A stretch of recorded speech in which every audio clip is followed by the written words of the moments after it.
Hello viewers, welcome back to Perfect Ingredients. Today நம்ம சேனல்ல பார்க்க போறது 3 வகையான எக் சைட் டிஷ் தான். அதுக்கு முன்னாடி சேனலை சப்ஸ்கிரைப் பண்ணாதவங்க சப்ஸ்கிரைப் பண்ணிக்கோங்க. நம்ம ஃபர்ஸ்ட் பார்க்க போறது எக் 65 மசாலா. இதுக்கு ஒரு பவுல்ல கொஞ்சம் மஞ்சள் தூள் எடுத்துர்க்கேன், தேவையான அளவுக்கு உப்பு. இது வந்து ஆச்சி கபாப் மசாலா இல்லனா தனி மிளகாய் தூள் கூட போட்டுக்கலாம். 1 ஸ்பூன் இஞ்சி பூண்டு விழுது, கொஞ்சம் வாட்டர் போட்டு இந்த மாதிரி மிக்ஸ் பண்ணி வச்சிருக்கேன். இப்போ பாயில்ட் எக்கை வந்து தனியாக வேக வச்சு எடுத்துக்கிட்டேன். ஒரு பேன் இல்லை கடாயில் ஆயில் ஊற்றிக்கோங்க. ஆயில் சூடானதும் எக்கு இந்த மாதிரி பெரட்டி எடுத்துகிட்டு மசாலாவோட ஃப்ரை பண்ணி எடுத்துக்கோங்க. ஒரு 2 இல்லை 3 நிமிஷம் ஃப்ரை பண்ணாலே போதும், இல்லைன்னா பச்சை வாசனை போகிற வரைக்கும் ஃப்ரை பண்ணிக்கோங்க. இந்த டிஷ் வந்து சாப்பாடு கூட வச்சு சாப்பிட்டா ரொம்பவே சுவையாக இருக்கும். சடனாக கெஸ்ட் வந்துட்டால் இது ஈஸியாக ரொம்ப குயிக்காகவே பண்ணிக்கலாம். நீங்கள் குயிக்காகவே எக் 65 மசாலா ரெடி ஆகிடுச்சு. இப்போ நம்ம நெக்ஸ்ட் பார்க்க போகிறது எக் சட்னி. இட்லி, தோசை, பூரி, சப்பாத்தி, பரோட்டா எல்லாத்துக்குமே இது தொட்டுக்கலாம், சாப்பாடு கூட தொட்டுக்கலாம். இது எப்படி செய்கிறதுன்னு பார்க்கலாம். 4 காஞ்ச மிளகாய் எடுத்திருக்கேன், பட்டை ப்ளஸ் லவங்கம் எடுத்திருக்கேன், கொஞ்சம் போட்டுக்கிட்டேன்.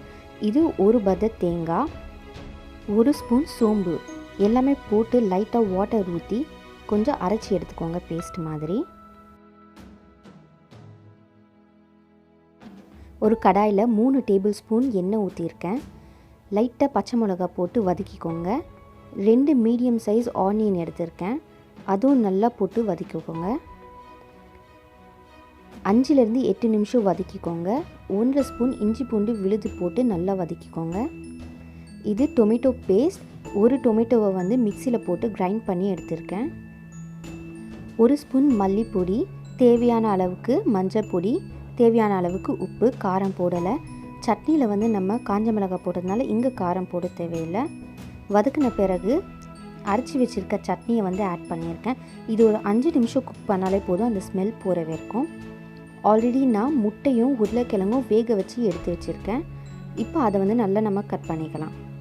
உங்களுக்கு என்ன ஷேப்பில் வேணுமோ அந்த மாதிரி கட் பண்ணிக்கோங்க. உருளைக்கிழங்கு பிடிக்கலைன்னா அதை அவாய்ட் பண்ணிவிட்டு வெறும் எக் மட்டும் போட்டாலே நல்லாயிருக்கும். இது எக்ஸ்ட்ராவாக ஆட் பண்ணுறேன் கிட்ஸ்க்காக. ஸோ இது நல்லா வெந்துடுச்சு. இப்போ நம்ம பாயில் பண்ணி வச்சுருக்கதெல்லாம் போட்டுக்கலாம். பிரேக்ஃபாஸ்ட் மட்டும் இல்லாமல் டின்னருக்கும் நம்ம இதை சைட் டிஷ்ஷாக வச்சுக்கலாம், சாப்பாடுக்கும் இதை தொட்டுக்கலாம். இந்த மாதிரி கிரேவியை வந்து மேலே எடுத்து போட்டுக்கோங்க. ஸ்பூனில் போட்டு ரொம்ப கிண்டாமல் லைட்டாக இந்த மாதிரி ஸ்ப்ரெட் பண்ணாலே போதும். இப்போ நெக்ஸ்ட் நம்ம பார்க்க போகிறது எக்